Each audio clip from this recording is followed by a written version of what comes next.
What's up, everyone? We are going to go over the Dana White Contender Series. Joining me this week is my good friend Nathan Boyer. We do the live show Takedown Live for every UFC event. We're going to break down Contender Series for tonight. We've got a pretty loaded card. We got a lot of really good prospects. Dana White has been giving out contracts like Tic Tacs. So we might expect some more. We do have an official play for the Dana White Contender Series tonight. It is up on WagerTalk.com, attached to our official play for this Saturday's UFC event. So if you want to get our Contender Series play, I encourage you to go get that. We're number one in UFC since the beginning of June, so we're on a really nice run. You get two solid plays for this week. Nathan, let's just jump right into it. First fight is women's fight. We got Nayara Maia versus the big-time prospect of Tereza, Bledá. I mean, it's pretty hard to, say is the hype real with Bledá. Let's break it down. We got Bledá is like minus 610. Obviously, no value in the money line. But what do you expect style-wise from this fight? I mean, probably I expect it probably does not go the distance based upon the two fighters. I think that Bledá is hopefully, all she's cracked up to be. She has fought a UFC talent in her amateur career. I think it was up against Lucia Puladova, who just was in the UFC, got cut from the UFC, came back to the UFC, just beat, what's her name? Yanan Wu. She's tall for the division. She's got, her striking, I think, is pretty polished for where she's at and at her age. Coming up against Nayara Maia, who is 32 years old. She looked like, I don't know if you guys saw the weigh-ins, but she definitely had trouble making weight and just looked kind of sapped out. Yeah, I don't see the value in taking her straight up, but if the props come out and there's probably inside the distance, I do see that either woman has a chance to submit, but I do see that Bledá is going to have the advantage with the ground and pound and top control and in the striking game. So she's got multiple avenues. Only issue I can see that I could make the case for the underdog is just pure experience. We've seen young fighters when the lights come on and, oh my God, there's Dana White looking at us. You come out a little tentative and you got a veteran that's been through it all that doesn't have anything to lose. I don't know. Maybe that's the only case I can make. But Bledá, tough to bet on. Like you said, Nathan, inside the distance is probably the only way to go.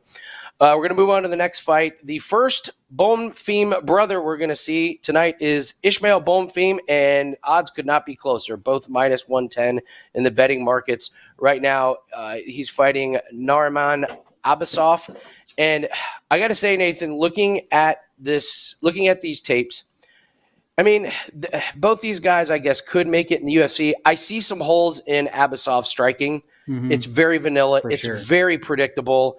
It reminds me a lot of, remember Muhammad Usman when we were breaking down that fight? It's like, okay, he's got two punches, an overhand right and then a left jab to the body. I think Bonfim is a little bit more polished striker. I think I would lean him. The odds are, if you got a strong opinion on this fight, this is a great one because you're getting good odds. What do you think on this one? Yeah, I'm going to go. I agree. Actually, Bonfim came out as the underdog when odds were first released, which I thought was a great value. Nazarene, I think the reason why he might have come out as a favorite is not only his record, but also, just his, Russian. He hasn't really fought that good a competition up until his last couple of fights. I agree with you. His stand-up is something to be desired. He just rushes in like a bull with an overhand right and left, trying to get you up against the cage.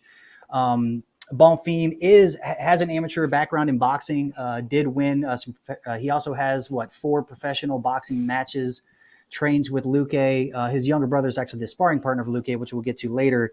But I just see him being able to weather the storm on the feet, avoid the bull rush, get it up against the cage. He's got nice body shots. His submission game and his ground game is actually very underrated, just like his brother's. So I see, again, a lot more pass for the older brother, Ismael Bonfim over Abbasov. Should be a good fight, but you can get the value on Bonfim. They're almost even money now, and that's kind of the way I would see it going. Yeah, with Contender Series, it's tough to get good value on even. We never see even money on some of these fights. So if you like Bonfim, great price. Yeah. Mm-hmm. Yeah, all over the place. A fascinating fight coming up. Jimmy Lawson, shout out to Carl Williams, taking a fight on 2 days' notice. He's a light heavyweight, jumping up to heavyweight. This falls in the category, Nathan, of he did UFC such a big solid to save this fight and to save Jimmy Lawson. My guess is he's going to get 1 to 2 more opportunities, either on Contender Series or even in the UFC, when he has a full camp. The size and he'll difference, fight in his weight class. Yeah. Exactly. So, I mean, the odds are against him. Jimmy Lawson is minus 215. I think that goes up and up over the course of the day. Does Williams have a chance in this one? The only chance I see Williams does have is his reach. Well, actually, he's got the lower reach. He's got a 77-inch reach.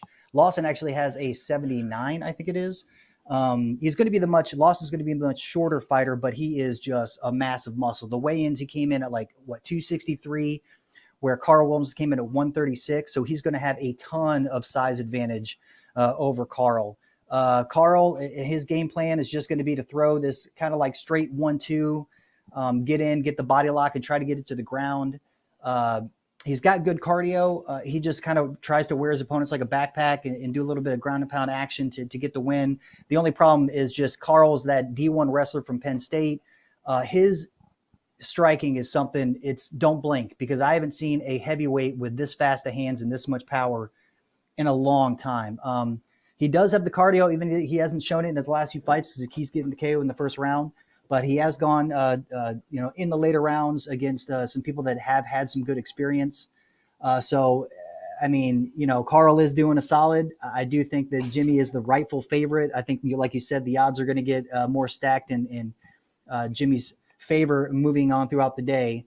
But it's his fight to lose. It's Lawson's fight to lose. Yeah, Carl weighed in at 236, as you mentioned. Lawson, 266. I mean, 30 pounds. So even if Williams does get it to the ground, Lawson's going to have such a strength advantage. Up next, we got the biggest favorite. Gabriel Bonfim is minus 400 already against Trey Waters. Trey Waters, kind of a shorter replacement, but he has had a couple weeks. Nathan, I love Gabriel Bonfim on this one. I don't trust Trey Waters. Trey Waters should have lost his last fight. Bennett was pushing him up against the cage. The ref kept breaking it, despite the fact that Bennett was doing body shots and damage. I had a lot of problems ridiculous. with I know exactly what you're talking about. Yeah. Yeah, so if that goes to the scorecards, Bennett wins, Waters loses. Waters gets a Hail Mary knee with 30 seconds left because the ref kept breaking it up. I don't trust Trey Waters. I think he's way too low volume for me. Bonfim, great striking. He's got the advantage pretty much anywhere. He's a favorite for a reason. Do you see Trey Waters being able to keep up with Bonfim in this one? No, I mean, the only thing I see is I would not want Bonfim to I guess count Trey's his reach advantage. And his combos out of question. That's the only thing he has to avoid, which I think he will because of like the boxing background. I mean, his style is such boxing heavy. Like I said, he trains with Luque, sparring partner for Luque, several amateur boxing, which I think he went undefeated, and then I think he lost one in his pro boxing career. The thing that he's so underrated in is his grappling and is his submission game. He likes to work outside the opponent. He knows how to use his length very well. And the distance, which I think Trey is going to try to utilize, but Bonfim is not going to fall for. And then also you can get Trey against the cage at any moment in time. Like he has no defense when somebody's moving forward and trying to push him on pressure. He gets up against the cage. He has somewhat good takedown defense, but I don't think it's going to be enough against Gabriel. I see this happening as Gabriel goes in with a body shot, avoids the length of the 1-2 punch of Trey, gets it up against the cage, gets it to the ground, and then it's just a matter of time before I think he finishes it. Agreed. And then we have the main event. This is a rematch, Rodolfo, Bellato, and Vitor, Petrino. Petrino knocked out Bellato, but it was Bellato's first fight as a pro. It was within 25. It was within 25 seconds. Right now, Rodolfo is plus 125. Petrino's minus 145. I gotta say, Nathan, if Rodolfo gets this thing on the ground, I think it's over. I think he subs Petrino, and I think the value is 100% on the underdog here. Anytime you have a match like this, I'm going to side with the grappler and submission over the striker. What say you on this one? I'm in agreement here. I think this is of all the fights of tonight. I think this is going to be the closest one. I do both of them. I think will be in the UFC at some point in time. I really like Bellato's his striking. He's light on his feet. Kind of reminds me a little bit of Gon in regards to some of his movements. But that's about it. He doesn't do a lot of ground game. He relies on his power, relies on his accuracy of his striking. That's why a lot of his fights just end in KOs. The thing that I do see is a disadvantage for him is his cardio. If anybody ever gives him struggle up against the cage, even if they're not able to take him down, you see him sucking wind. And I think that's going to play into Petrino's skill set. I think that Petrino's got a lot. He's gotten much better on his feet with his striking. I thought Bellato was going to be the bigger fighter, but that's not the case. I mean, Petrino, looking at the weigh-ins, he's got at least like 1 or 2 inches in height, and I think he does have the reach advantage. So I think this goes a different way. I think that as long as Petrino can avoid Bellato's power and speed at the beginning, get it up against the cage, get it to the mat, it's going to be Petrino's all day long. Especially if he goes past the second round, which I do see happening. So, I got you. I get the values on Petrino. Either one could take this match. I think it is the closest on the card. Both are UFC caliber fighters. Petrino's just a more well-rounded one, while Bellato's got the striking and power advantage. All right, Nathan and I seeing the main event just a little bit different, but should be a great night of fights. We got some great prospects. You're definitely going to see a lot of these fighters in the UFC. Some of them maybe even this year. Go grab our Dana White Contender Series play. It is paired up with our play of the week in UFC. Number 1 at WagerTalk.com since June in UFC. Good luck, and let's have a great Tuesday.